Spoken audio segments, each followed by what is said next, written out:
थोड़ी सी आपसे एक डिस्कशन करनी थी। उस दिन आपसे मैंने पूछा था कि लेडीज को रात को लेट नाइट नहीं रुकना चाहिए। हाँ, तो आप ये खवातीन क्या करती हैं, ये आती शाम को है, दिन को आती नहीं है, और फिर ये सारी रात ना 1, 1:30, 2 बजे तक वो दूसरे आदमियों के कैंपों में जाके बैठी रहती हैं और वहाँ पे वो। तो मैंने आज थोड़ा सा इस चीज से डिस्करेज किया, तो वो सारे मेरे खिलाफ महाज बना तो रहे हैं। पूरे करने दो Nausheen, you are not responsible for them मेरी जान, कोई ऐसी बात नहीं, ठीक है ना। डोंट फिट इन तो आपने हाँ कहा था ना तो 10 बजे के बाद औरतें ना रुकें।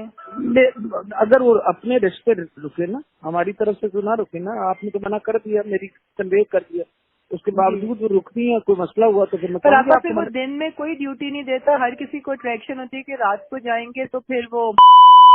छोड़ो पर तुम्हें, why you under this tension, छोड़ो।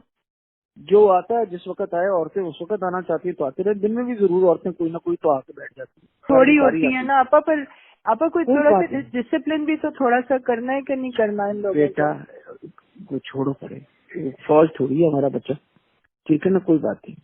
तुम जरा बस इतनी मेहरबानी करना कि एक दफा चक्कर लगा लो, ठीक है बेटा, जी आपा, मैं चक्कर कर लगा लूँ। दे, ठीक है, जी मैं कर थैंक लूँ। यू। और उनको तसल्ली दे देना कि मैं आपकी हाजिरी लेने आई हूँ ताकि मैं तुमको बता दूं, जी ठीक है ना। ठीक है, जी ठीक है, बहुत शुक्रिया, ठीक जीती रहो ठीक है। बेटा।